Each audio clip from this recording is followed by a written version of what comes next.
Well, since it is 6 o'clock, I think it'll be dicey whether or not we have quorum, but we will call this meeting to order. Hello and welcome, everyone. This is the May 9th meeting of the full Vermont Yankee NDCAP. This meeting, we're going to run through kind of our routine state agency reports, and this is also designed to review the end of year assessment for the decommissioning process. So before we hop into a panel roll call, are there any questions or amendments to the agenda? Then if not, I think we'll do a panel roll call. And so for panelists, if you were here, if you could also introduce yourselves quickly, just for any members of the public who are new and might be joining us. So we'll start with Todd Amato. I'm guessing there's no Todd. Madeline Arms. Madeline Arms, Town and Vernon representative. Hi, Maddie. Chris Campany is not here. Sarah Coffey is also not able to be here. Trish Coppolino, I think, confirm that Trish could also not make it. Right. Corey Daniels. Corey Daniels, NorthStar Vermont Yankee representative. Emily Davis, myself, forgot to introduce myself at the top of the meeting. I always do that. I'm the panel chair and citizen appointee from the Senate President Pro Tem. Dr. Bill Irwin. Yes, Bill Irwin, representing the Agency of Human Services.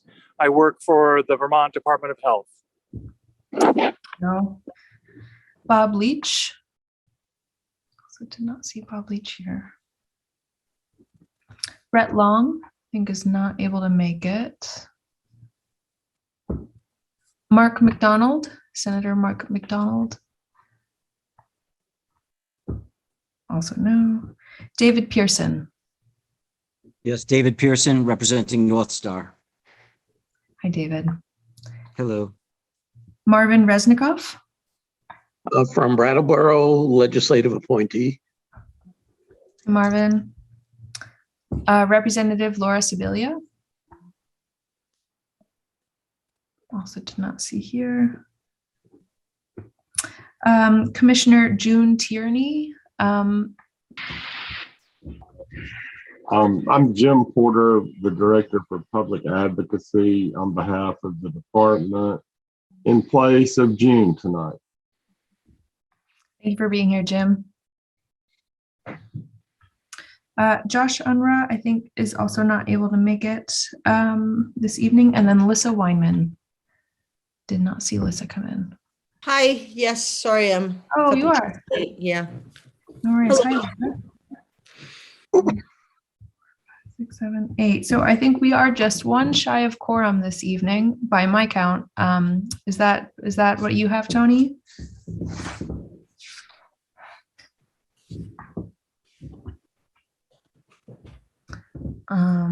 Tony, if you are speaking, you're muted. My apologies for that. Yes, the count I have right now is that we have 8 panel members present. We need 9 for quorum. Okay, so no quorum. We did have a little bit of a discussion about this, just knowing that we might not have quorum this evening. I think that per the statute, we just can't take any official action. We got some information from Eric Guzman, and Eric, if it makes sense, please hop in here and make sure that I'm saying the right thing. But I think we decided that getting our kind of typical and routine May meeting state agency reports is probably we don't think that it's actually going to constitute official action so long as we just don't take a vote on anything or anything like that. Does that square with you, Eric? Hi. I'll just preface by saying I'm not an expert on the parliamentary procedures or Robert's rules, but my understanding is that information or guest speakers don't appear to require official action. There is sort of a gray area as far as the fact that receiving reports is listed as a duty under the charter, but you know, I don't necessarily have a solid answer for you there, but you know, those are just my thoughts on that. Okay, thank you. I think that in the interest of respecting the collective time of all the panelists who made it a point to be here and to keep the business of the panel moving along, at least until the September meeting, that it would be appropriate to have the reports given at this May meeting. And then if we need to have some time for discussion the next time we meet, and then we can also approve all the draft minutes that we have to approve. Panelists, does that plan sound okay to you? Does anyone have any objections to that? Or any concerns?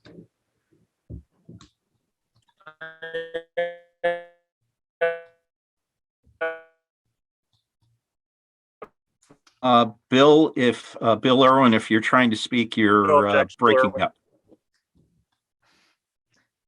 I think I heard a no objections, but I don't want that to be wishful thinking on my end. All right, well, without any objections, then I think we can move right along with the rest of our agenda. So we'll skip the approval of the December 6th, the January 10th, and the February 28th meeting minutes, and then we'll take that up in our September meeting, which means we'll move right along to the NorthStar update on VY decommissioning activities. So I'll hand it over to Corey Daniels. Thanks, Emily. And with Tony's help, we'll go through the screens. Go to the next slide, Tony. All right, as always, we start off our message for our progress updates with this simple priority slide. Just a reminder that safety is the most important thing we do. We target 0 accidents, and that goes for all types of safety, radiological, environmental, industrial, and nuclear safety. And to date, and as I'll show you in a later slide, we've maintained a strong safety record. Next slide, please. So as you can see, we've still not injured anyone on our site and had over 1.3 million person hours worked since NorthStar took ownership of the facility. We continue to build on that record, and we actually just recently, in light of industry operational experience and events at other facilities, had a safety stand down and reassessed our work practices, as well as took a close look at all of our equipment's material condition and our protective equipment that we use and our rigging and handling materials, as well as our work instructions and our job hazards analyses to ensure that what we're doing makes as most sense as possible. And we've gotten pretty good results from that and good engagement with our staff. So we look forward to continuing with this record. We don't take it for granted. Additionally, as you can see, we've had good regulatory performance with no cited or non-cited violations with all our regulatory agencies, more specifically the NRC, and that's always a good record to have. And we continue to stay on track with the project schedule. Overall, we're still a little behind where we'd like to have been with the reactor vessel disassembly, but that's moving right along nicely now, and I'll show you that in some upcoming slides as well. Next slide, please.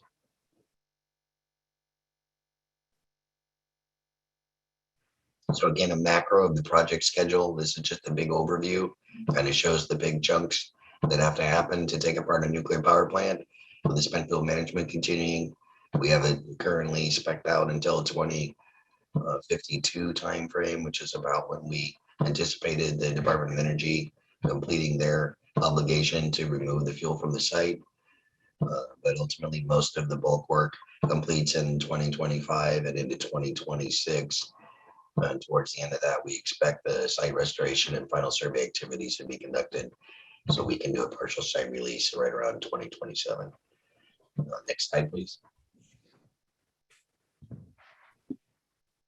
So a picture of a reactor vessel, and this is probably the last time you guys are going to see this slide.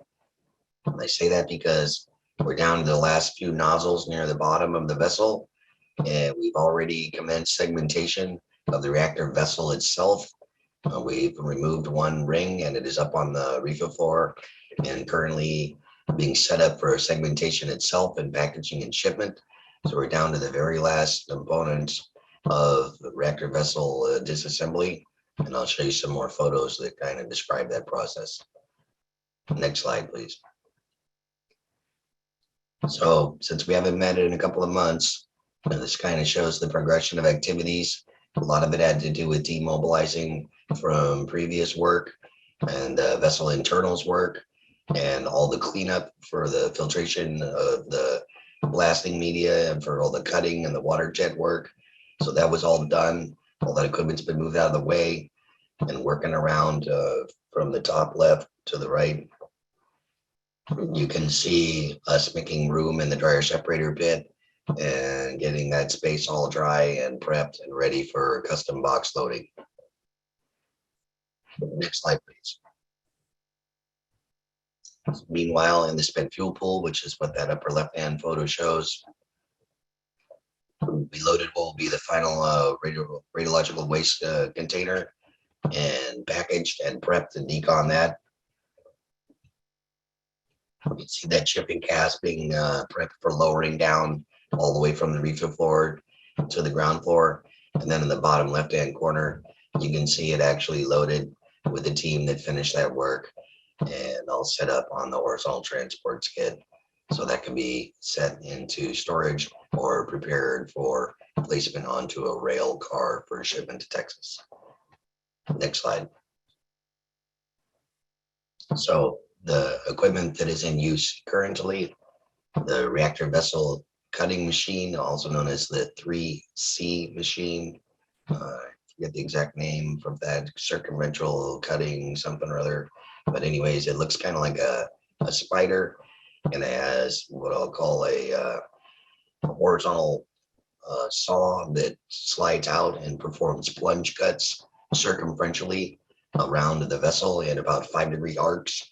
So this thing actually gets lowered into the vessel, clamps onto the sides of it, and then makes plunge cuts, about 72 to 75 of them, until we cut what we call a wedding band or a ring of the vessel. And then that whole thing gets lifted up as it attaches to it and brought to the floor. And then the two photos on the far left side are a different tooling component, the ring arc segmentation tool, or the RAST. That's a specialized oxygen, propane cutting torch that can slice through about 5 inches of the vessel wall, stainless clad high carbon steel. And that's what we will use to cut those into segments for packaging and shipment. Next slide, please. So a little bigger picture moved out. That's actually the jig setup for where we step down the individual rings of the vessel as they come out in preparation for that ring arc segmentation tool to cut them up. Next slide. And so as we prepared for that, on the upper left-hand corner, you can see some workers standing. And this was basically the final cleaning of the vessel as we prepared it for the next set of operations. And circumferentially, you can see the workers in the upper right-hand corner preparing the bellows for segmenting. The bellows is kind of a gasket, a large metal gasket that connected the outside of the reactor vessel near the top to the containment structure. When the plant was built, it wasn't exactly a component that was designed to easily come out. So it took a good amount of preparation and tooling to prepare for that work. And then the bottom picture, you just get an idea, backing up and seeing into the top of the reactor cavity area, all the ventilation and effort to put folks into that space to perform those activities. Next slide. So this is what the bellows looks like removed, and you can see it kind of opens up a space circumferentially around the top edge of the reactor vessel itself. And then that is the bellows as it was set onto the floor for segmentation and packaging and shipment. Next slide.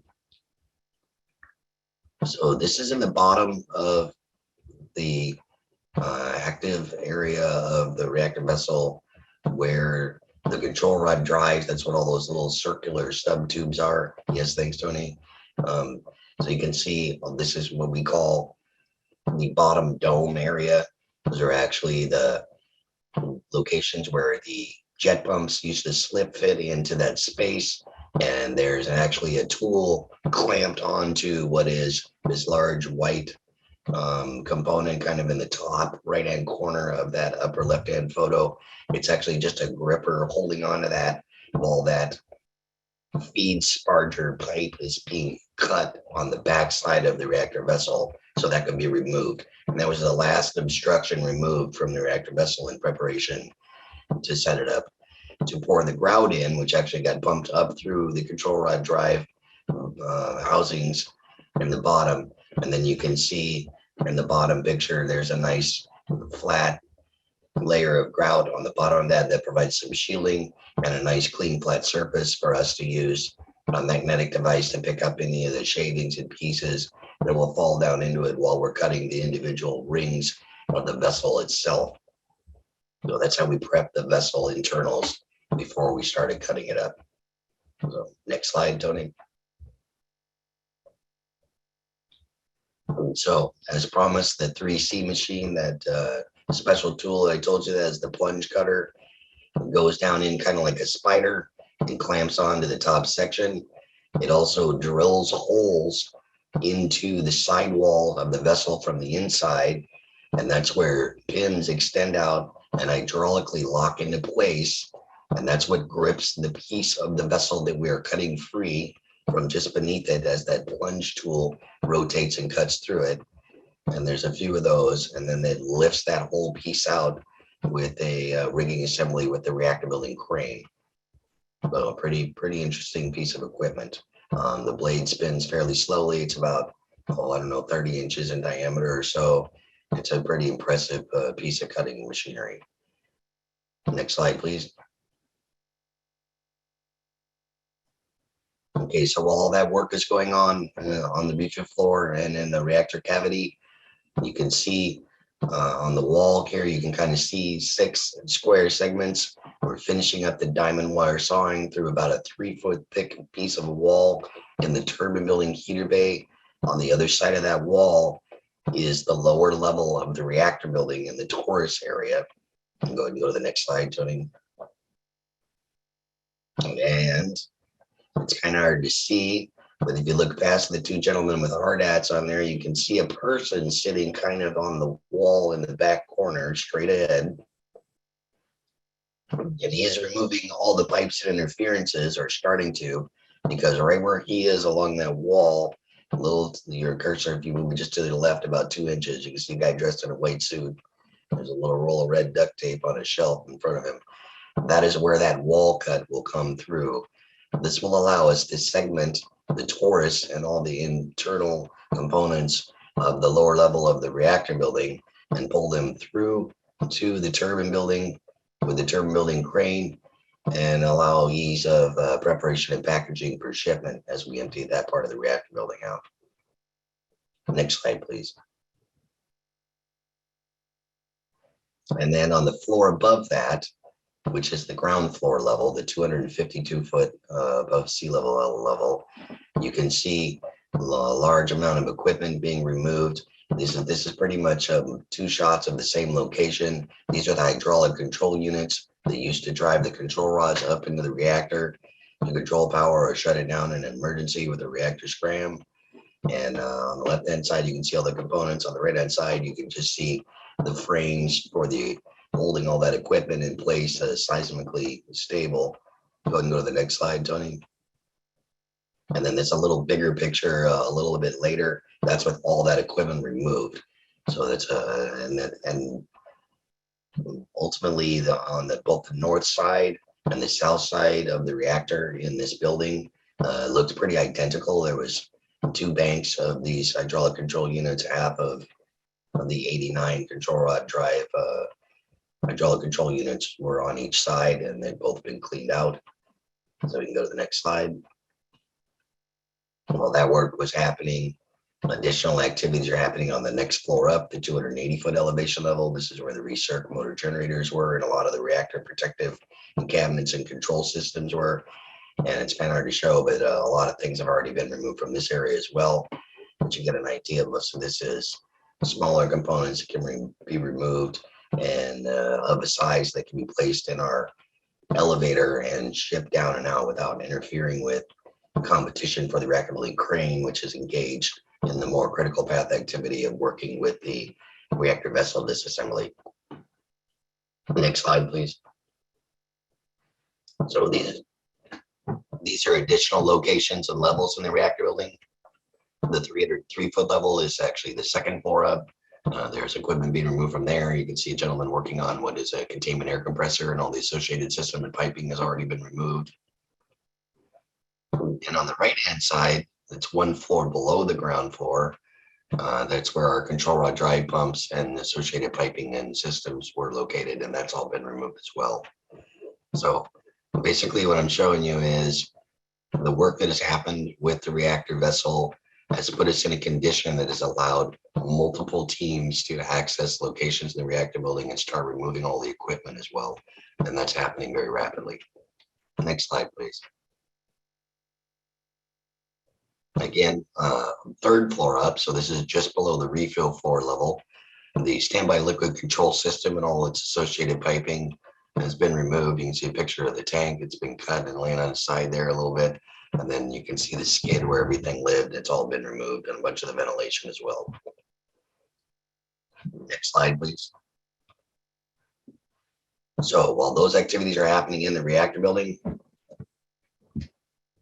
we continue to make progress in other areas of the site as well. The intake structure, now all the equipment, with the exception of the electric fire pump, has been abandoned. So in this picture, you can see all the service water system and components are coming out. The big motors are coming out. And then on the right-hand side, the circ water pump motors have already been removed by a crane. And you can see a crane lifting one of the 3 circ water pumps. These were the huge 120,000 gallons per minute pumps that lived in the intake system. And those are being removed. And those are already gone as well. This was from about 3 weeks ago.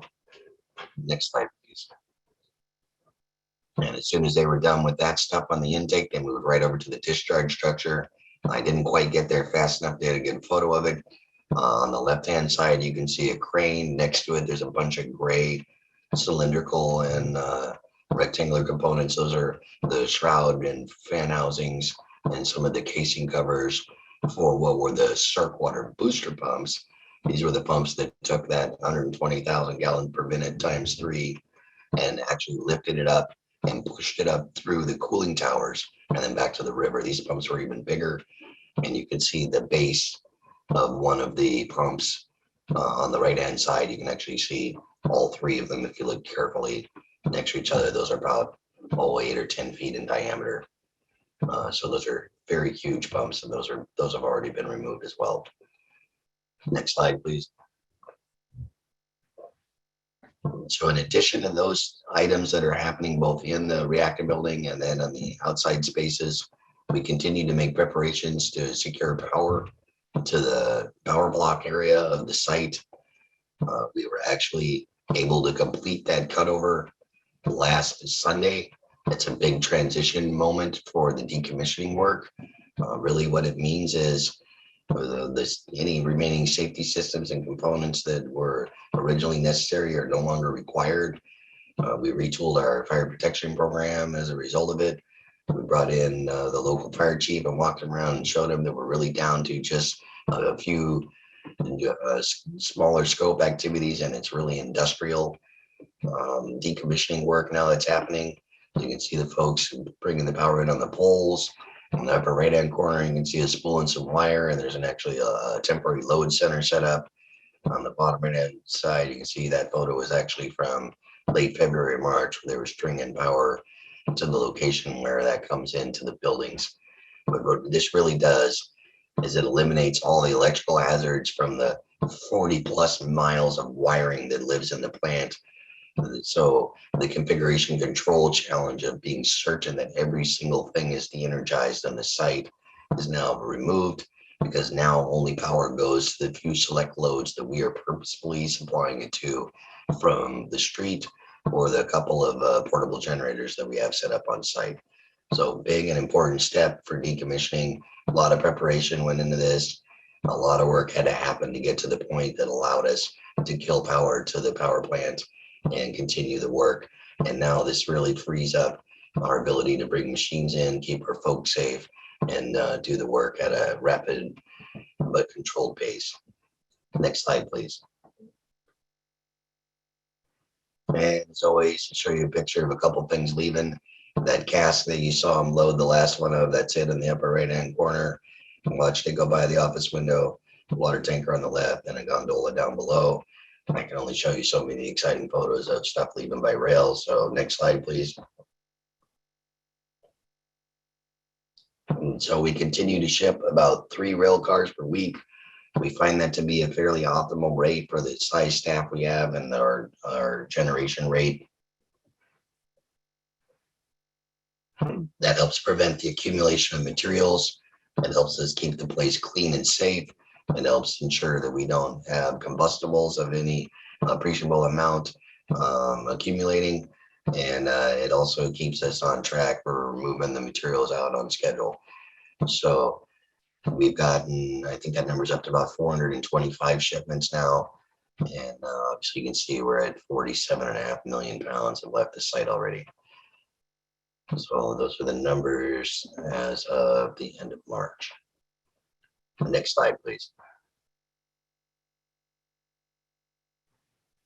So on the non-radiological side, what's going on? We continue to take samples. We'll have samples again in June. Our groundwater monitoring report is buttoned up, and that'll get submitted by the end of the second quarter here. We have an approved surveyed sample plan for post-demo by ANR. We did do some cooling tower surveys in coordination with Atlas and submitted that data for approval. We did the 2 small dig-and-alls excavations of immediate actions near the cooling towers and the one by the shipping and receiving building. Again, no surprises, which is important. The things that we did find on site for the areas of concern are limited to the locations that we originally identified, and the plans that we put in place and were approved to remediate and manage them have been executed successfully and effectively.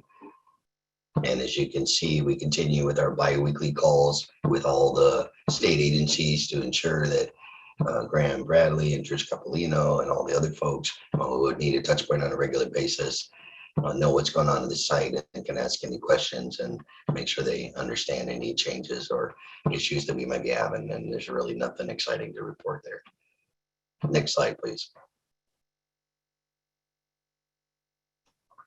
So that kind of brings us to the end of the presentation with a reminder on target 0.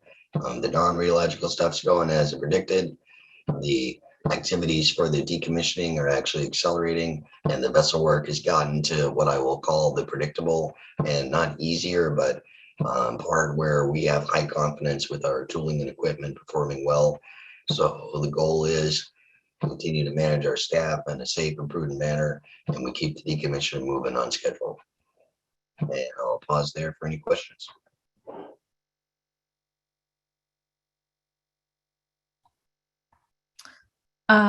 Just to stay on target with the agenda, I don't see any burning questions. We can move right along to the state agency updates on VY decommissioning, and then we'll turn to panel and then public Q&A on the NorthStar and state reports.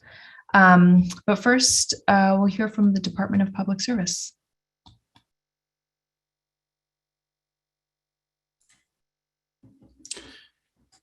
Hi, good evening. My name is Eric Guzman. I'm special counsel with the Public Advocacy Division of the Vermont Department of Public Service. Joining me on the call are the department's technical and financial consultants assisting us with oversight of the Vermont decommissioning. They are Nicholas Kapik and Mark Amir from 4 Points Group. Next slide, please, Tony.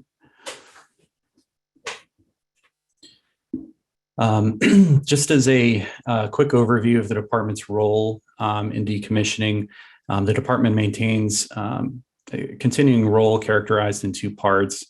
First, the department conducts an ongoing financial review of the project, which includes reviewing the project's financial performance, analyzing the financial health of NorthStar, group holdings and group services, as well as assessing the viability of the financial assurances under paragraph 2 of the MOU in the authorizing docket with the PUC. The department also conducts a technical review of the project, which includes confirming that the work performed is consistent with the Site Restoration Trust and Nuclear Decommissioning Trust withdrawals. And those two trusts are two of the financial assurances contained in the MOU. The department also identifies any risks or concerns that could challenge successful completion of decommissioning. And as part of the financial review, the department receives on a monthly basis progress reports, complete financial data detailing NorthStar's monthly summary of expenditures, disbursement requests for the trust funds, as well as updated trust balances. The department's consultants also conduct regular site visits to verify that the work completed is in line with the monthly progress reports. We also engage in monthly meetings with NorthStar and A&R to discuss any follow-up questions or concerns from that month's reporting period. And the department also uploads publicly available information such as the trust balances for those trust funds, high-level monthly summary of expenditures that are submitted by NorthStar, as well as the annual public report on the NDCAP webpage. And on an annual basis, the department receives detailed financial statements from NorthStar, audited statements on the fund balances and other financial reporting documents. If you go to the next slide, please. As far as the annual report submissions, the MOU for NorthStar requires them to file an annual public certificate and as well as financial disclosures by March 31st of each year. That annual public certificate is submitted to the department, A&R, Department of Health, the Attorney General's office, is publicly available on the NDCAP page. In the annual financial disclosures, which include detailed audited statements, are submitted solely to the department. Next slide, please. As far as the annual public certificate, it requires a detailed description of all work completed pursuant to the corrective action plans approved by A&R, and a detailed description and schedule of those corrective action plans. Those are submitted within the report. The public certificate requires that the amount of funds available for site restoration at the end of the calendar year be published. That the Site Restoration Trust at the calendar year of 2021 was about 57 million. And the amount of the fund estimated required to complete site restoration was reported in the annual certificate as 18.135 million. Next slide, please, Tony. As well, in the list of financial disclosures to the department under the MOU on an annual basis, those include audited financial statements from NorthStar Group Holdings and Group Services, audited statements of the fund balances, an updated pay item disbursement schedule and deal model, as well as a deal model variance analysis. We received all of those with the annual submission. Next slide, please, Tony. In January of 2022 of this year, the department's consultant conducted a site visit, which included observation of the work activities including the turbine building, reactor building, fueling floor, and so on. No conditions were reported during the site visit were inconsistent with the project progress reports submitted by NorthStar from October, November, and December. The most recent site visit was conducted this month, and we're currently awaiting confirmation of progress in the context of the January, February, March, and April reports. However, in summary, based on the financial information that's submitted on a monthly and annual basis, the department's consultants find that the estimated work completed is reasonable, and NorthStar appears to be on course to complete the project with the available funding under the MOU. We are also continuing to communicate with NorthStar regarding its annual report submissions to address any follow-up questions that we have. Next slide, please, Tony.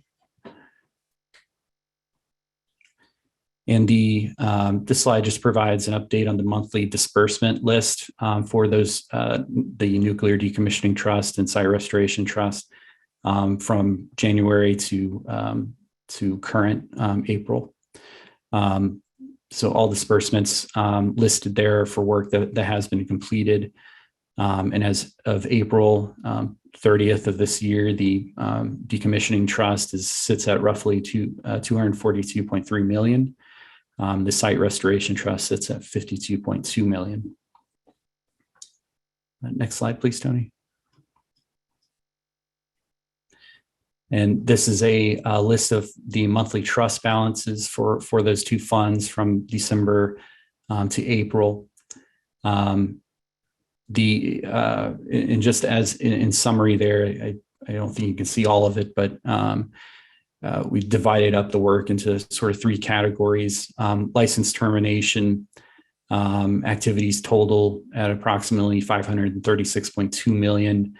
As of April, $295 million approximately has been earned, leaving about $241 to complete license termination work. As you can see, the decommissioning trust sits at $242. The spent fuel management totals at about $290 million. NorthStar has earned 24.1 as of April 30th, leaving about $266.8 million to required to do spent fuel management activities. NorthStar anticipates collecting that amount, more than that amount, $276.4 million from a Department of Energy for spent fuel management costs associated with that. And then the last one is site restoration costs, which total $25 million. NorthStar has earned $12.2 million to date, leaving $12.8 required to complete site restoration. And as you can see, Site Restoration Trust sits at $52 million. And that's all the updates I have from the department. Thank you. Thank you so much, Eric. So we'll turn right to ANR and the Vermont Department of Environmental Conservation. Graham, are you going to present this presentation? Yes, I am. Okay, great. Thank you so much. Yeah. Okay. Good evening, everyone. My name's Graham Bradley. I took over from Gerald Noyes about the end of February, I think it was. So I've been with the project over a couple of months now, still getting up to speed with some aspects of it. I found Corey's presentation with the photographs very helpful to try and visualize what's going on in the buildings. I'm actually a hydrogeologist by training and worked with consulting and academia and now as a regulator on contaminated sites, water resources, and a little bit of nuclear decommissioning work in the UK, actually. You can tell from my accent, I'm from the UK. Next slide, please. Okay.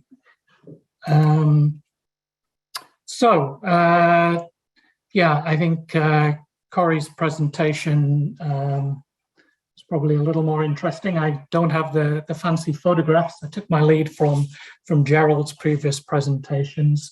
Just a bit of a recap. Our role at Department of Environmental Conservation with the Agency of Natural Resources is to follow and ensure adherence to the Memorandum of Understanding between NorthStar and the state.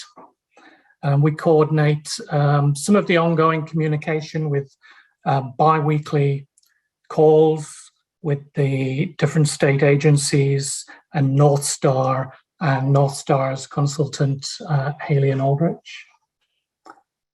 We have our own consultant, Atlas, who verifies some of the work being done by Haley and Aldrich on site, post-demolition surveys of the ground to determine if there's contamination beneath some of the buildings, and also the ongoing quarterly groundwater monitoring.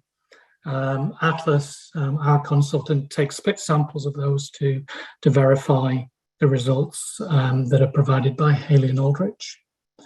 We review what we call corrective action plans. So where there has been ground contamination identified as part of our state rules, the responsible party is required to put a corrective action plan together to show how they're going to deal with that contamination.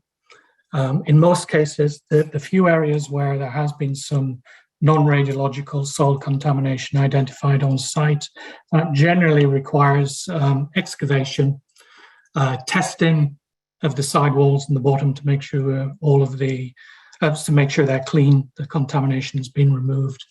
And then the general course of action is to ship that contaminated soil off-site.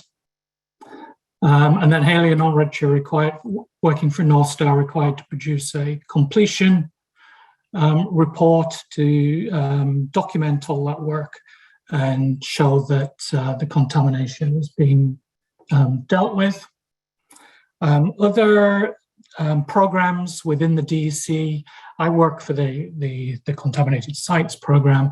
Other programs within the DEC are also dealing with other permitting activities around site, and I'll come to those shortly. Okay, next slide, please.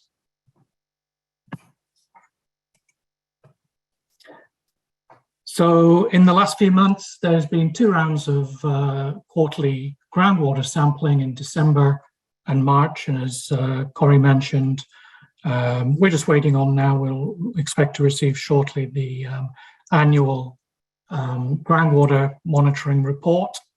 And we'll look at those results. With all the demolition activity occurring around site, we're anticipating it may be necessary to decommission some of those monitoring wells, and it may then be that they need reinstalling afterwards to confirm clean groundwater around the site. The other thing that's taken place in the last few months is the cooling tower number 1 post-demolition survey. So in general, the previous sampling had not identified contamination in that area, but we couldn't get to beneath the structure. So, and that's about 45 feet by 450 feet, the excavation, and 4 feet deep. Haley and Aldrich on site did a post-demolition survey, and they were supervised, or not supervised, but our consultant Atlas was looking over their shoulder and checking their observations while that was taking place, using a so-called PID, a photoionization detector. So looking for oils in the soil, basically, volatile organic compounds, and also take observations. And no contamination was detected, as was expected in the cooling tower area. So sampling and analysis, laboratory analysis was not required. Next slide, please.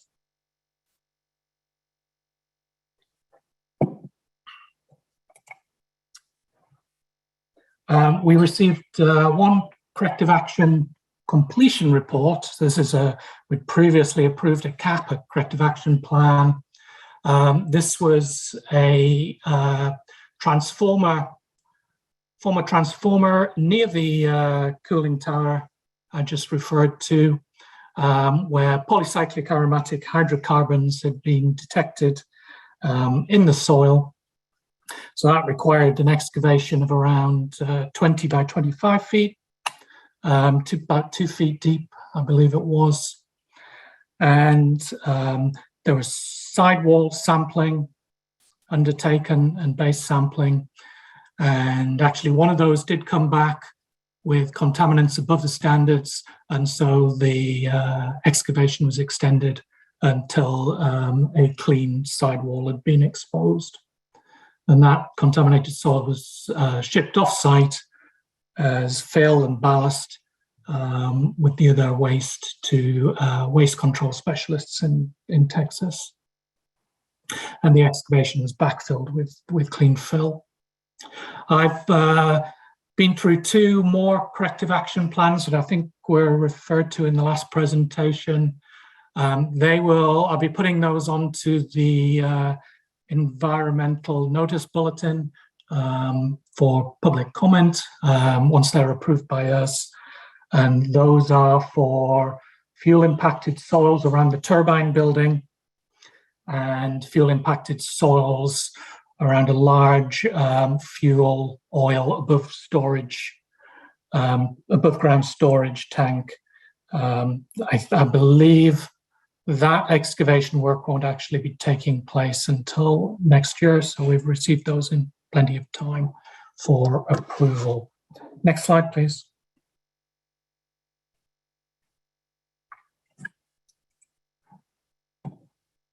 Okay, so in terms of other programs within the DEC, we have the hazardous waste program. I've contacted each of these programs and occasionally they join our calls. And if they have issues, they contact me as coordinating this work.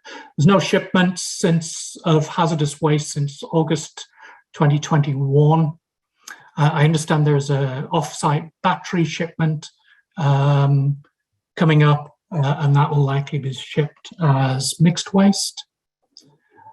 There's been some correspondence between our stormwater program and Haley and Aldrich regarding terminating some programs, some permits and consolidating permits as the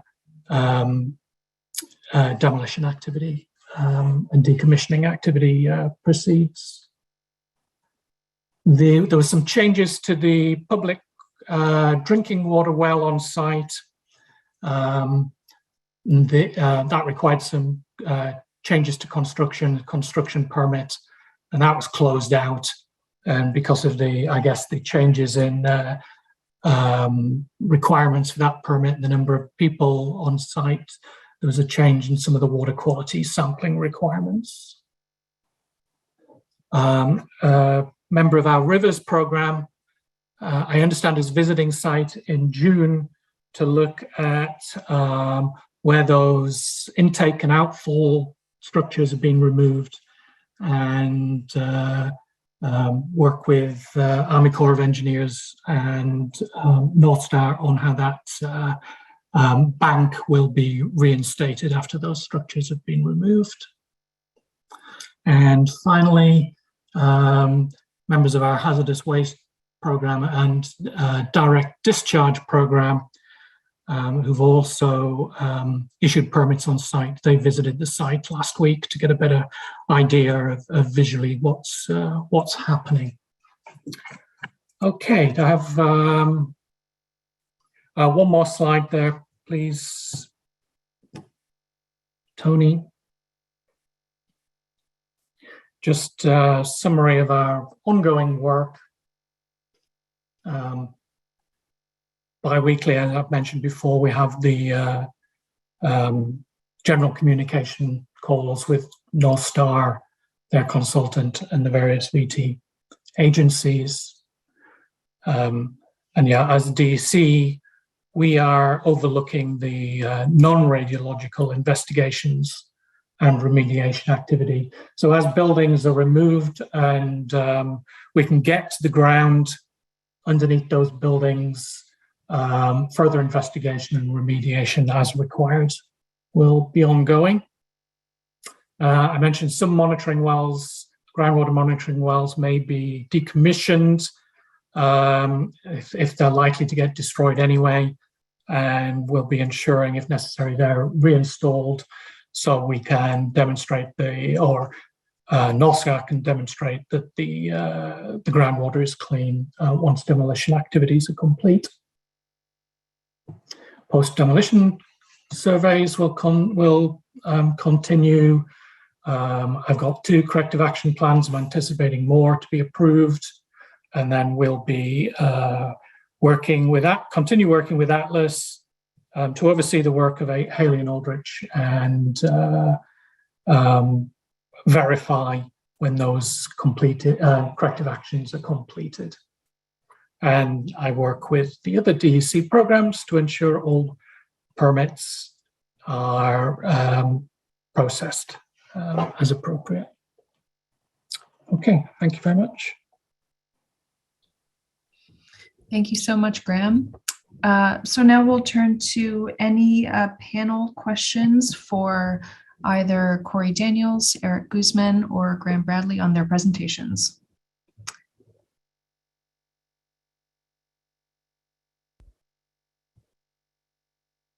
No panel questions?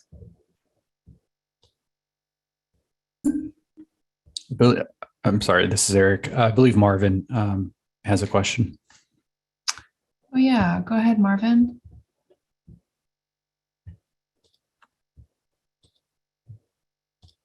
Yeah, Marvin, you may be muted yet. I think I did it. Are you? There you go. Yeah, we can hear you. We can't see you anymore, but we can hear you. I have some questions of Corey. First of all, I found all the work that's been done impressive. But I have some questions, and maybe you've answered these questions already, and I'm just putting it in other ways.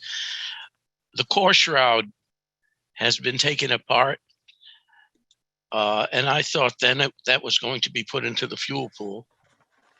And then there was going to be a cask, and all the greater than Class C waste was then going to be put into this cask, and the fuel pool then was going to be disassembled. Where are we in all of that? So thanks, Marvin. My apologies if I didn't talk about the greater than Class C waste. The components that are greater than Class C have been downsized and are discreetly packaged and set in the basket that will go in the non-waste fuel container that you're alluding to.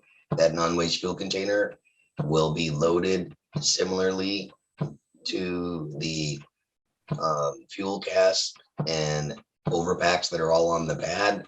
So it'll get dehydrated and hermetically sealed and placed into an overpack called a high safe, and that will be stored on the pad. That will likely happen, I would guess, the May, October timeframe.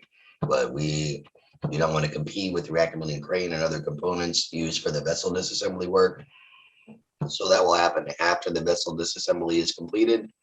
And then, as you described, the spent fuel pool will be emptied, and that can be decommissioned as well, along with the rest of the reactor milling components. So that's in August, you said? August through October timeframe, I would guess, yes. Okay, thank you. You're welcome.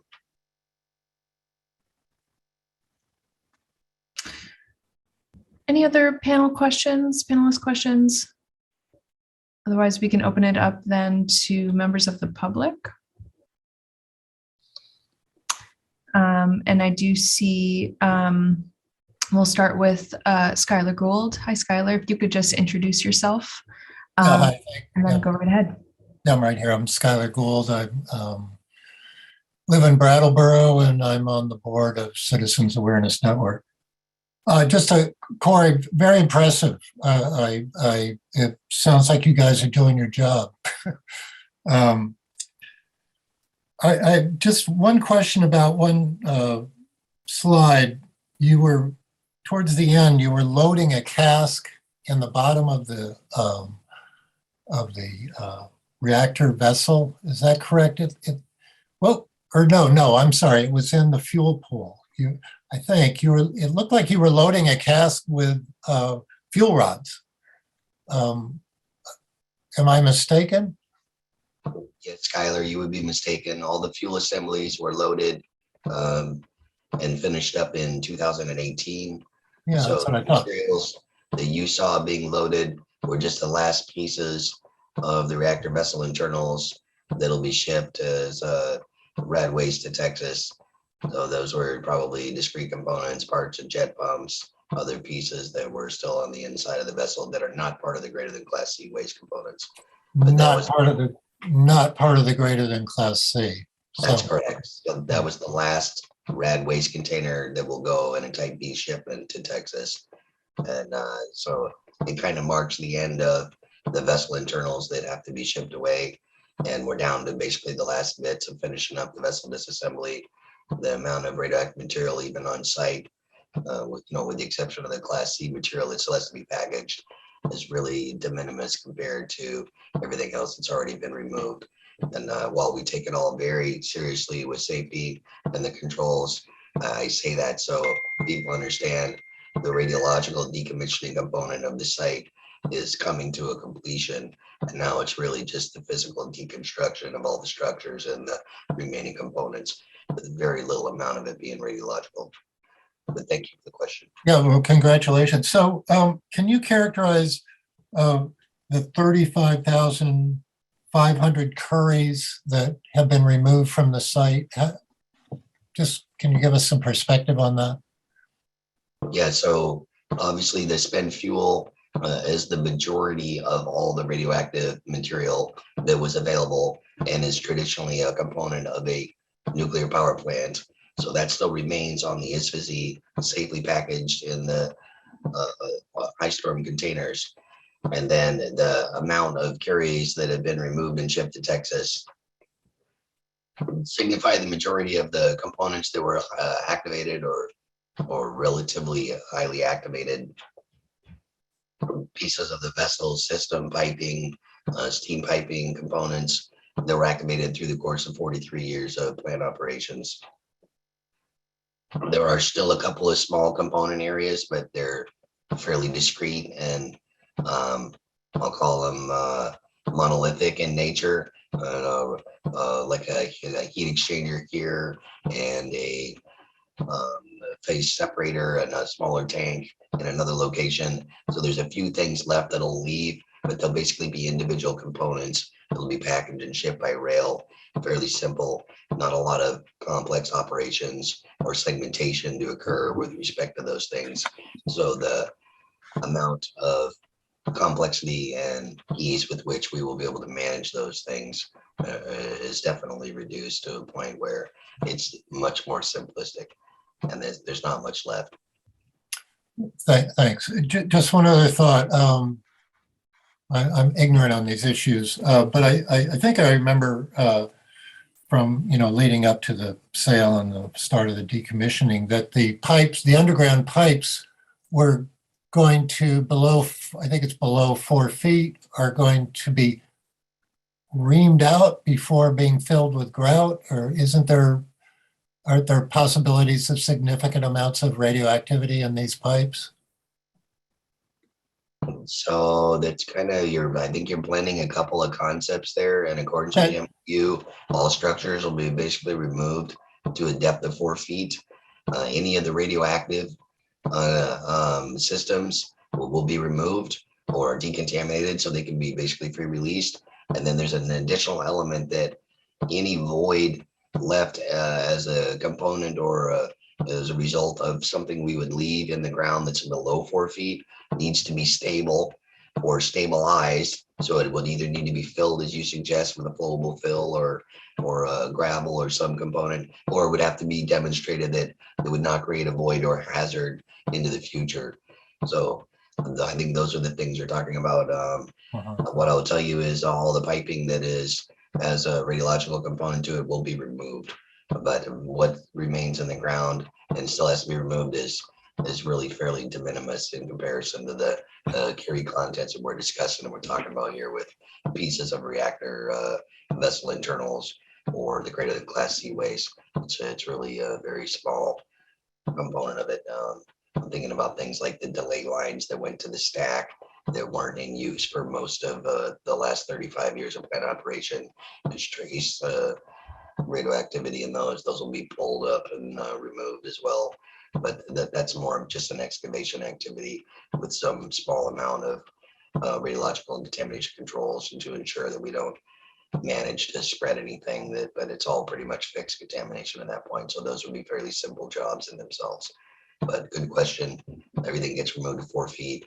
All radioactive components get pulled out and anything left has to be stabilized. Thank you. You're welcome. Ann Darling, you have your hand raised. Go ahead. Thank you. Yeah, I'm Ann Darling. I'm also with the Citizens Awareness Network. Corey, I have a question for you. This was a long time ago in your presentation, and this is a really complex technology. So this may sound dumb, but anyway, I think you had a slide with the reactor segmentation and you talked about HEPA ventilation. Am I remembering that correct? There were these big tubes. Yep, there was part a of the slide ventilation? showing some of the ventilation ducting where we would plumb or pull air to or from the location where the workers were, and we filter it, high efficiency particulate air filters. That's what HEPA means, yeah. Right.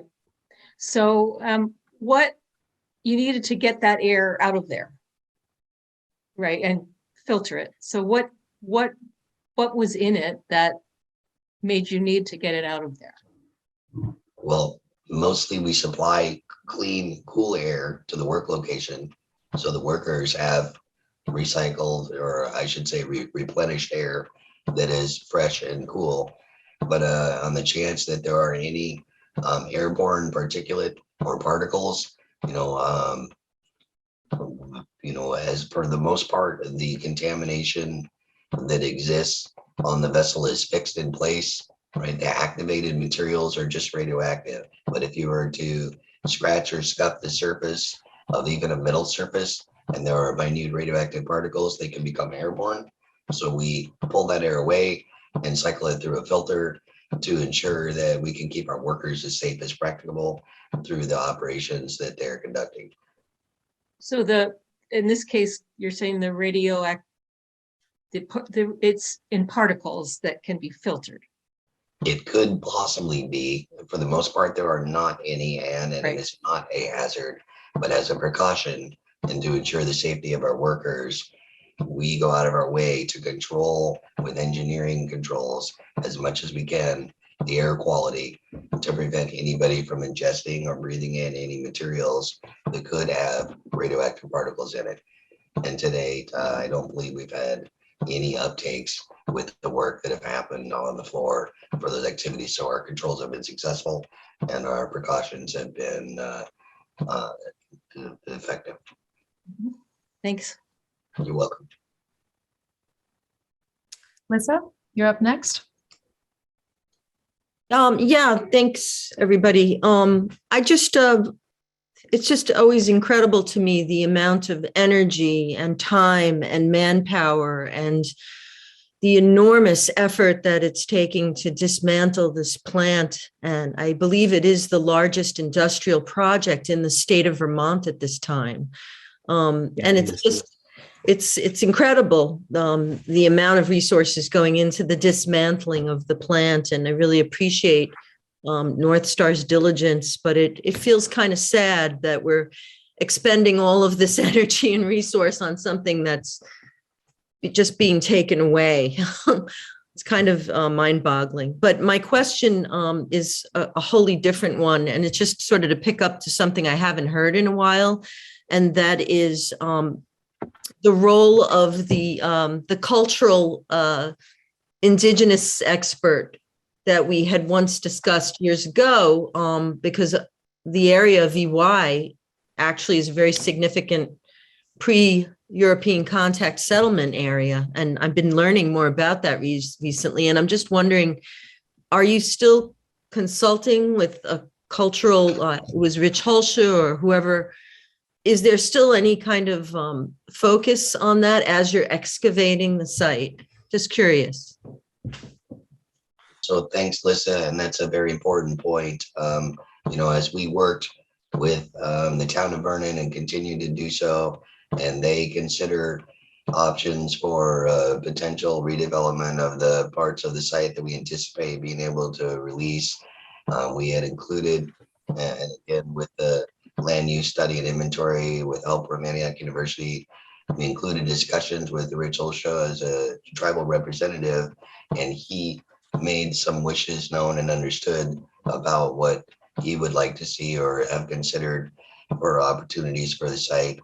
And while we trained all our folks and we continue to look carefully during any of the excavation activities for any archaeologically significant finds, know that pretty much the whole site that we're touching has been completely disturbed once before. So we're not really, I guess the term would be plowing new ground. So it would be unlikely that we would find things. And obviously we would work with the state archaeologists as well and then notify Rich if we were to locate something.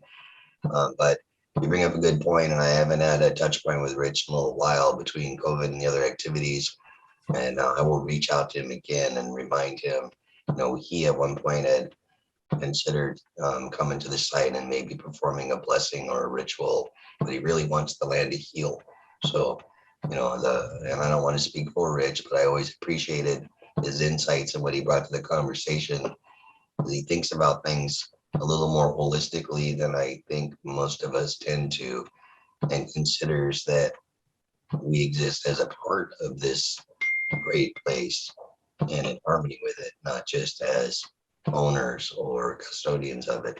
And we have a little bigger responsibility to ensure it is respected. So while his voice is not here tonight, I will take that as a cue and a reminder to reach out to Rich and see if there's anything that he would like to contribute or we can further discuss with his efforts to be considered. So thank you for that.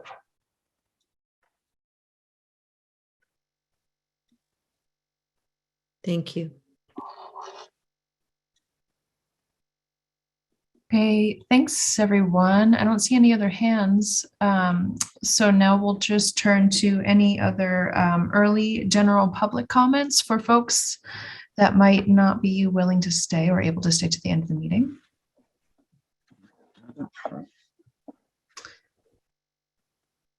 Yes, Anne Darling, go ahead. I am just curious. It's not a comment, it's a request, I guess. I'm curious about like website outreach, public education efforts that the panel had talked about. And what are you thinking? And you have some money to, some resources to help you. So I just wanted to know what was going on there. It's a good question. I think I don't really have any solid updates that I can provide for you on any official panel action that's been taken. I was certainly reminded of it for myself, just getting to the meeting materials for this meeting, and was thinking like, oh yeah, our website. That's something that we've had on the on agendas past, and I think something that has probably taken a little bit of a backseat since the panel has taken up business on the advisory opinion and formalizing and approving that draft language. And I'll certainly speak for myself and maybe a few others who are on the panel that did take up some capacity and bandwidth out of the conversation. But it's a good question, and I appreciate the nudge. And I would probably use this as an opportunity to see if there are any other panelists who have any thoughts about that, or in the time that we've met last, and I think even had that conversation last meeting, if anything sort of bubbled to the surface about that.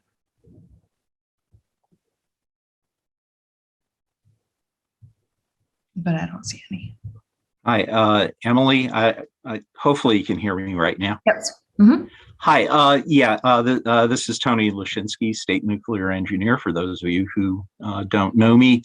But I just wanted to point out that one very recent change regarding the website. I have been given direct website control access at this point, namely that previously I needed to go through another website administrator in the Public Service Department to put changes, to install changes on the website. But early this year, Commissioner Tierney decided that it would be more convenient if I was given website revision privileges. I took some very basic training on that. And for any of you who have been following the website, you will see that there are a number of changes. The front page is, the main page is a little more interactive right now. That there's a few more links at the very top of the page that should get you to current meeting materials a little more quickly than what was done in the past. There's also links for the current panel members, who they are, so on and so forth. So the changes, they're not significant changes, but I think we've set it up that you can get to the meeting materials a little more quickly. If you're looking more towards what's the latest news from the panel, that is, there are some additional links for that. And I do know that, I've received some requests from individual panel members for additions to the website, and particularly the website for the Federal Nuclear Waste Policy Committee. And once I get done with this meeting and addressing things like meeting minutes for this meeting and a few other administrative items, I'll be turning my attention back to the website. So for panel members or members of the public, if you have a specific request about the panel, about the website, now's a very good time to submit those. And those can be submitted to me directly, either at my email address of anthony.lashinsky@vermont.gov, or through the panel website, which is, the panel web address, which is psd.ndcap, so psd.ndcap@vermont.gov. And those email addresses are prominently available on the website right now. Thank you for that, Tony. It's helpful to know just sort of the back end of the website and how that might be changing, or at least that kind of that you're now in charge. Sure. But I also think, and I'll just sort of maybe anticipate maybe what Anne was getting at, was that there's also, I think, our website and how the UX or the interface of the website is sort of one facet of an overall kind of like outreach to the public, and it's an important one. And there might be, I think that's something that's for the panel to kind of think about and continue to think about is what that should look like. And I'm hoping that there'll be some other more person-to-person outreach and public education. That's just my hope, but it's up to you. Thank you, Anne. Skyler Gould, you have your hand raised. Go ahead. Yeah, hi, thanks. I don't know how to raise this or if it's appropriate, but I'm concerned, one, by the lack of a quorum here. And often there's barely a quorum here. And there's certainly members that never show up. And this seems not appropriate. And I'm just wondering, I don't know, I did not read any any way to deal with such a thing, if it's appropriate to do so in the original charter of the NDCAP panel. I imagine there are protocols within the state government, maybe not, but it just seems like, you know, the panel doesn't meet that often. There are important issues that are scheduled, and then things that come up that aren't scheduled. And if panelists aren't participating, then the process really can't work very well. So is there any way to address this issue?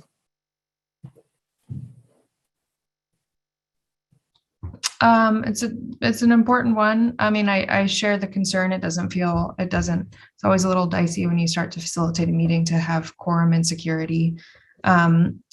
I will kind of say that I think there was a surprise, or at least an unanticipated pulling of our state representatives into session right now. And I think that that's something that just kind of, we just didn't anticipate. And our members of the legislature also didn't anticipate. At least in the time that I've been chair, this is the only time that we haven't had quorum, but point taken, that it can be, that it's a little bit discouraging.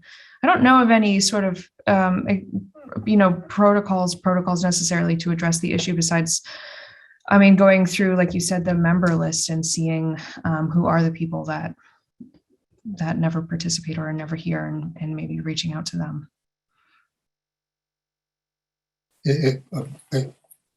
Can that be done?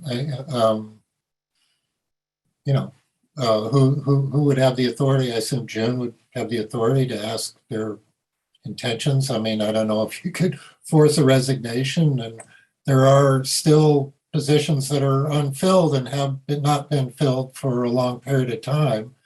And that's also discouraging. What can be done about that?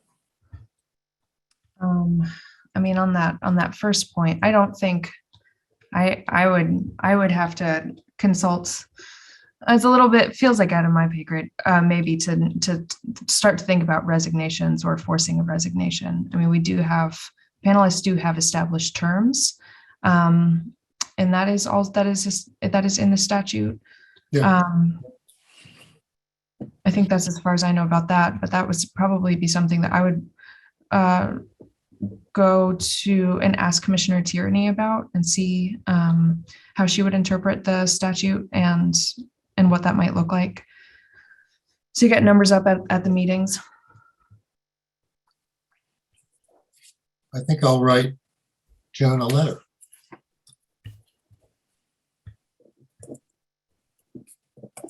Thank you.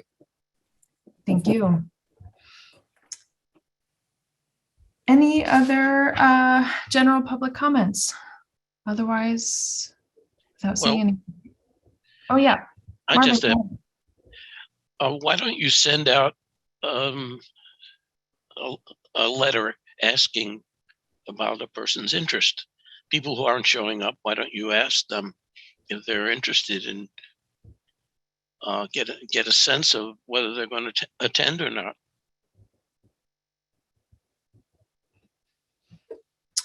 Thank you, Marvin. Thank you for that suggestion. I will certainly take you up on that and be in touch with some of the panelists soon.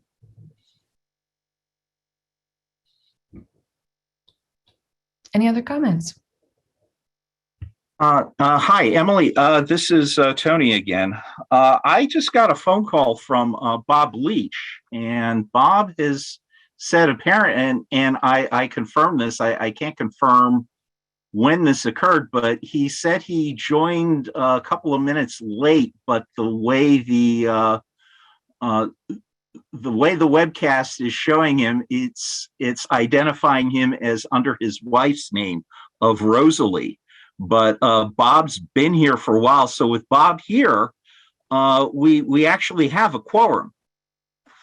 That's wonderful. I don't know, Bob. Can you unmute yourself just so we can hear that you're here? Yep, I've turned on the camera and opened up my mic. Just to let you know I am in fact here. So nice to see you, Bob. Sorry about that. Sorry we missed you. I think I flew under the radar for me just because it comes in as Rosalie, but nice to see you and welcome and glad you were joining us.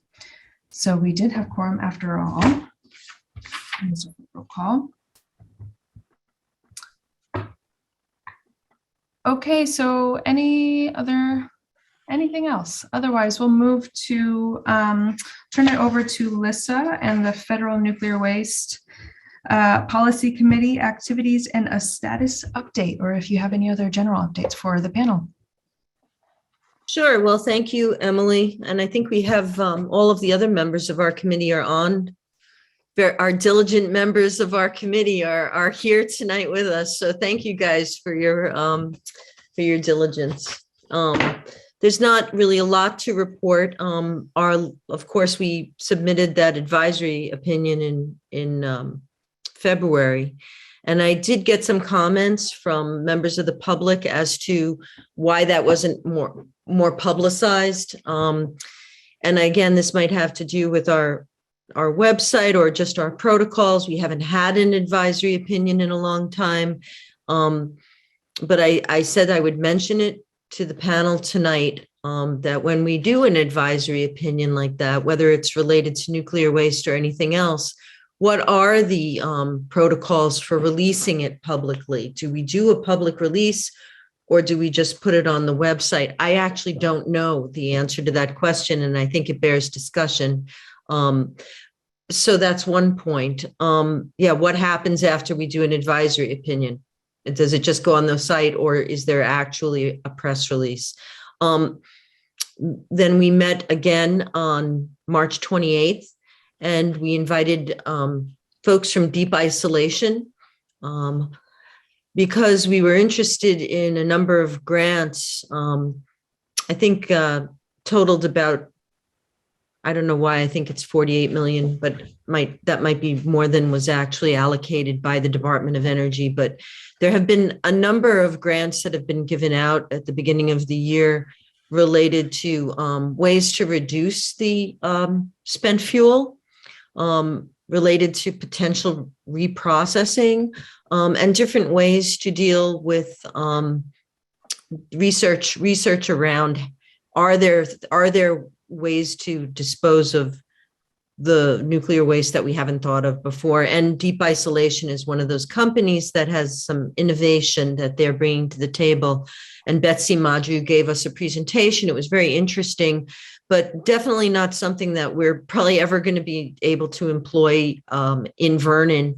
The technology that they're talking about, which is kind of a fracking process, would actually potentially be used in new reactor construction, which is great because finally the United States is thinking about disposal at the time of creating a new reactor, which would have been helpful 50 years ago. But at any rate, so it was instructive, but not necessarily applicable to our situation here in the Vernon area. So our next meeting, we've decided to move from our monthly meeting schedule to quarterly meeting schedule, and potentially meet a little longer. So on May 23rd, Monday, May 23rd, we'll be meeting, and we'll be starting that meeting at noon as opposed to 1 p.m. to give ourselves a little bit more time. And some of us might actually physically meet as well as have it on Zoom. And we've been pursuing the possibility of having a presentation on the durability and the long-term viability of the cask system that we're now using. We just want to, NorthStar has till 2052 for their spent fuel management. But at the rate things are going, those casks might be in Vernon a lot longer than that. So we were just interested in saying, well, what if they are? What if they are? Who's responsible for the casks? Who's responsible for the upkeep? And how are we monitoring their performance over time? So that is a topic that we're looking at. And we will meet again on May 23rd, probably to discuss that. And that's basically it. I would invite any other members of the Federal Nuclear Waste Policy Committee to comment as well, if they have any ideas for things, or the public or the panelists have any other ideas about things that the committee should be looking at this point. We're always interested in getting your feedback. And of course, if there's any questions, I'm happy to answer those as well. Thank you, Lissa. Any other committee panelists want to add anything or any questions?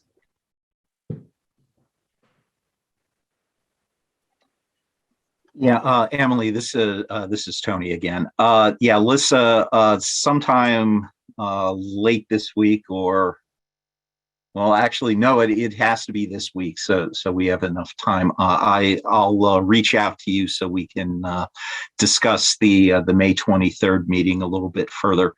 What I hope to do is I do have some contacts with Holtec International's senior management, and maybe we can have,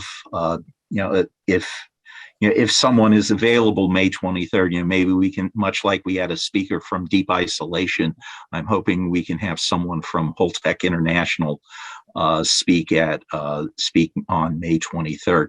But that's something I need to pursue this week, so we have enough time to get that publicized. Yes, I knew you were kind of on that. Thank you. Okay. Okay. Yeah, it's a lot of moving parts right now. So yes, always. Yeah. And regarding the procedure, when we have an advisory opinion, do we have does that go out to the media, or how? I know there was a request last meeting for a press release, and I think that accidentally fell by the wayside, and I will take responsibility for that. But we do have on the main page of the website, there is an announcement about the advisory opinion. So we have that right now, and then the advisory opinion itself is posted to the website as well. That's I pretty much in the previous advisory opinions, all we did was we posted them to the website, and that was about it. And then at the end of the year for the annual report from the panel, those were noted as having been created, and with indications of where they are available for review. If we want to do more with that, I think that's something that the panel can certainly discuss. So.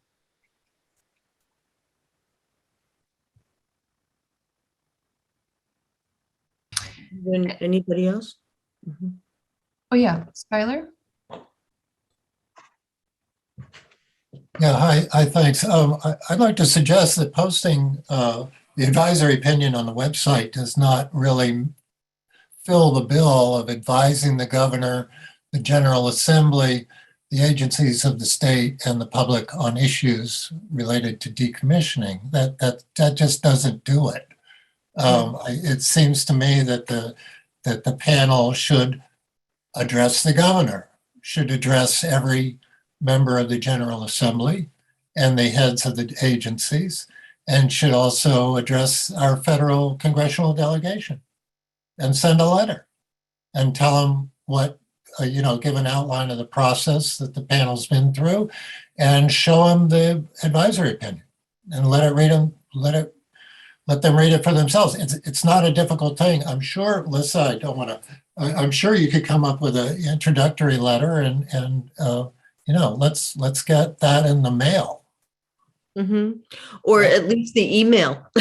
Or at least the email, without it's, if they don't read it, if people don't read it, it's all for naught. There's been a lot of effort put into this, and I think the work is important. And I think those who are designated to hear the work of the panel should get it directly. I don't disagree with you, Skyler. And I think, Tony, why don't we discuss just how we get that done? I think that, okay. I mean, and this again speaks to that issue, Emily, of the, just how we reach out to the public. I mean, regarding our work. Clearly an advisory opinion took a lot of work, and it does communicate to the public that we are doing something with taxpayer dollars or whoever, however it's getting financed through NorthStar or otherwise. I do think I agree with you, Skyler, and I think that we should make the legislature and the governor's office and our federal delegation aware. I know some members that we're in constant contact with are aware of it, but there should be formally done on the part of the panel to these public servants as well. Yeah, I'd like to say almost as important, or is at least as important, included is the public. And the panelist, I'm quoting here, to serve as a conduit for public information and education, to encourage community involvement. How is that done? Posting on the website doesn't do it. I think that the panel should take out, how do you say, all major newspapers. And I mean, a lot of small town newspapers as well should be, they should publish the same letter to the public. This is what, this is an incredibly important issue that doesn't get a lot of press. It's not well understood. People need to know that work is being done in this area, and it affects us all, not just us in Vernon and not just us in Vermont. And but I think it's an important public issue which the panel should make every effort to educate the public on. Yes, I agree. So why don't we do this, Skyler? Why don't Tony and I have a discussion in the next couple of days and report back to you by the end of the week as to how we're going to accomplish that. Okay, great. I mean, yeah, sure. And it doesn't sound that complicated. Yeah. No, it's just manpower, really. I mean, Yeah. just how it actually gets accomplished. Yeah. And that again, speaks to the public outreach function and how we're using our funds to accomplish that. Sure. Great. So stay tuned. Okay, great.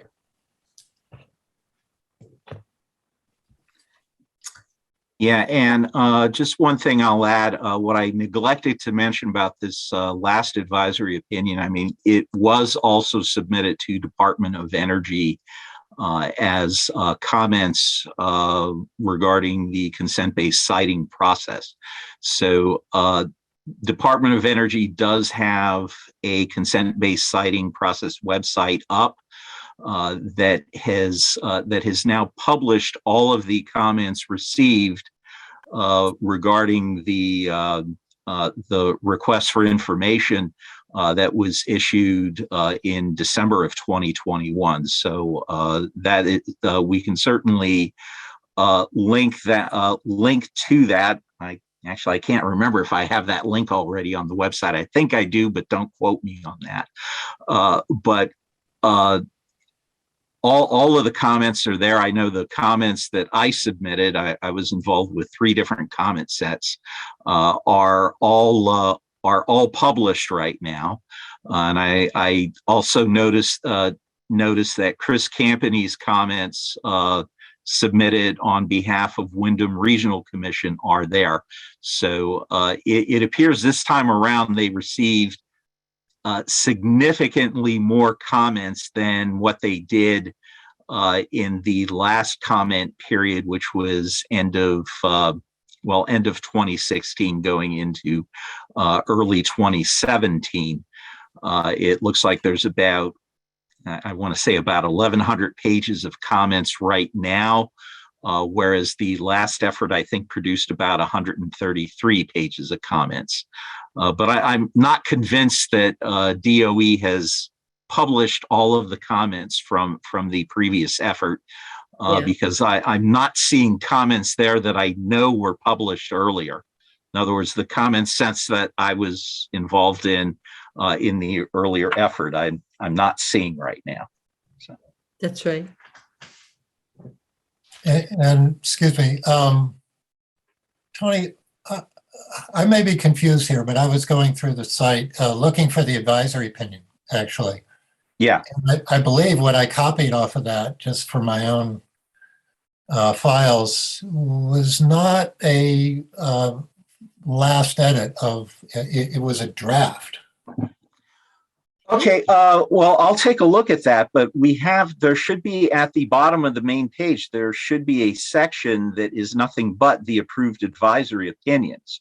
So I know it may be confusing in that since we had a draft advisory opinion as meeting materials for the February 28th meeting, I do not remove meeting materials. Okay. So yeah. So you may have just gone to the wrong section, but there is a section that is the approved advisory opinions, and there should also be basically a news notice near the top of the page that says, hey, the panel published this advisory opinion in response to Department of Energy's request for information. Here it is. So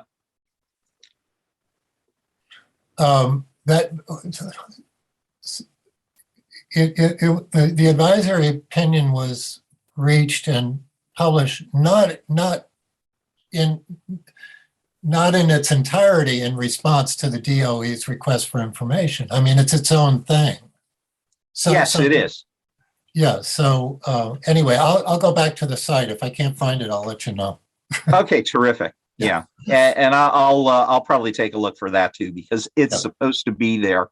But if something, for some reason it isn't, it means that in making other changes to the website, I accidentally deleted something, and that shouldn't be either. So. Okay, great. Thanks.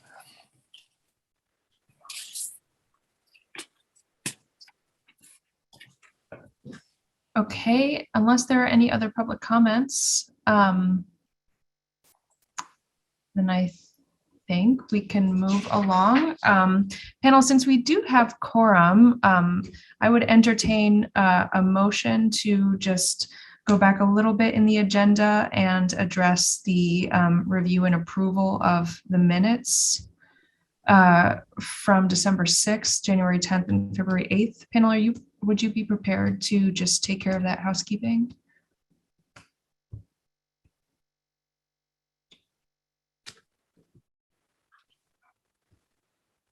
Yeah, Emily, if you can just bear with me for a minute or two, let me pull up the the minutes here. Okay, yeah, this is what happens when I'm multitasking here. Sorry, Tony, did I think this is it. Okay, we should be seeing the December 6th meeting minutes right now on the screen. Yep. Are people seeing that? Okay. Okay, so I did take a quick look through the minutes. I noticed that there were a couple of typos that I think need to be corrected. So just bear with me for just another second. Going up to page 9 on line 23, about 2/3 of the way in the line, there is the word removed, which should actually just be remove. So, if we can make that change. And then also later on the same page at line 40, it should be this evening's meeting rather than this evening's meetings, plural. And the other change I saw, just let me scroll up just so people can see this one. On page 11, on line 16, it should be Monday night meetings were requested, not were request. So that those are the only changes that I saw for the December 6th meeting. Has anyone identified anything else that needs to be changed? And do you need me to pull up anything on the screen for the changes that I've just suggested?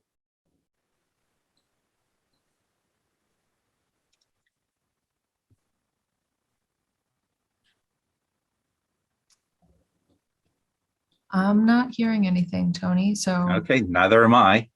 So this is Bill Irwin. I would move to accept the minutes of December 6, 2021 as revised here this evening. Thank you. Was that Bill? Is that you on the phone? Yes, it is. Thank you. Okay, thank you, Bill. I'll second that. Bob Leach. Thank you, Bob. Second. And then all in favor, say aye. Aye. Aye. Aye. Aye. Thank you. Any opposed? And any abstentions? I abstain, Lissa. Thank you, Lissa. Okay, thank you, panel. So we just approved the December 6th, the minutes. We'll move right along to the January 10th minutes. We'll just take them one by one. That's probably easier Yes. for you, Tony. Okay. Okay, let me switch to that page. Okay, so on the January 10 meeting minutes, I did notice just a couple of typos as well. So the first one was on page 2. Yeah, okay, the first line, we have a stray parentheses. So right where you see webcast, parentheses, a quorum was, I don't think that parentheses needs to be there. So I would just move to strike that. And then down on page 3, what is this, line 10? I think that should read clarification on who provided the data noted in this line rather than the date. And I think that was, yeah, that was the only other correction for this set of minutes. And this is Bill Irwin. I would move to accept the meeting minutes of January 10, 2022 with the corrections described here tonight. Thank you, Bill. I'll second that. Thank you, Bob. And all those in favor to accepting the January 10th minutes? Aye. Aye. Any opposed? And any abstentions? Just me, Lissa. Okay, thank you, Lissa. And then last and not least, we have the February 28th, 2022 meeting minutes. Have some typos for us, Tony? Actually, when I went through, I did not see any typos in this list. So I don't know if anyone else saw anything, but I didn't see anything. They certainly look good to me. And unless anyone else caught anything, then I would entertain a motion to approve. Bob Leach, so moved. Thank you, Bob. Seconded, Emily. This is Corey. Thank you, Corey. And all those in favor, say aye. Aye. Aye. Any opposed? And any abstentions? Me again, Lissa. And Bill Irwin has to abstain. I was not there at that meeting. Okay. Thank you, Bill. Thank you, Lisa. Got it. Okay. Thank you for your patience with that panel. I just have to kind of clean up some of our duties and responsibilities. And then unless there's anything else, I think we can move towards a meeting wrap up and adjourn. I don't see any other hands, so thank you all for your attention and patience and comments and sharing during this meeting. Our next meeting is September. I was looking at my calendar. It's September 19th, correct? We decided against the 12th. I believe it is September 19th. Hold on. I actually just put that on the website, so bear with me for a second. I'm just going to jump over to the website momentarily. Cross-check with other calendars.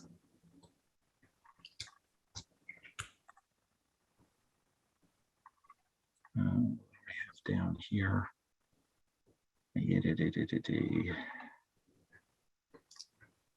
Yes, the two scheduled meetings for the remainder of this year, full panel meetings, are September 19th and December 12th. Great. So I'll see you all as a group on September 19th. And I'm sure we'll be in touch and kind of communicating on some things in between as we take up some more of this business. Other than that, I think then we'll adjourn this meeting at 7:46 p.m. Thank you again for joining, and take care, everybody.